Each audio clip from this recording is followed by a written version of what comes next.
বাংলাদেশের মানুষ সবসময় প্রতিবাদী মানুষ, মানুষের অধিকারের জন্য মানুষ কিভাবে করে লড়তে হয় ঠিক একইভাবে আজকে আমাদের নতুন যে স্বাধীন হয়েছে আমাদের দেশনায়ক তারেক রহমানের মানে অধীনে আমি বলবো ওনার অধীনে আজকে এই দেশটা যখন স্বাধীন হয়েছে এইটাও একই রকম অনুভূতি আমরা পাচ্ছি। কারণ 17 বছর পরে আমরা মুক্তভাবে আজকে এখানে যারা বায়ান্নের যারা আন্দোলনে যারা শহীদ হয়েছে তাদের শ্রদ্ধা জানাতে পারলাম।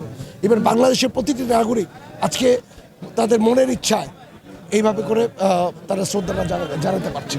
আসলে বাংলাদেশের মাতৃভাষা দিয়ে আমরা শিখতে পেরেছি যে একটি ভাষা কিভাবে মানুষকে চেঞ্জ করতে পারে। আজকে শুধু বাংলাদেশের এটা মাতৃভাষা না, এটা ইন্টারন্যাশনাল মাদার টাং হয়ে গেছে। কারণ সারা পৃথিবীর এটা একটা বিরল ঘটনা, যেই ঘটনা যে মানুষের ভাষার জন্য মানুষ শহীদ হতে পারে, এটা বাংলাদেশ থেকে শিখেছে। কারণ বাংলাদেশের মানুষ সবসময় প্রতিবাদী মানুষ, তারা কখনো অন্যায়ের বিরুদ্ধে প্রতিবাদ করে আসছে।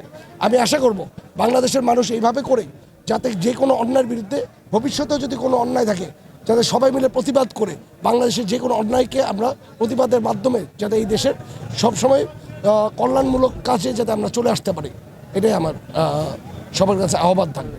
ধন্যবাদ।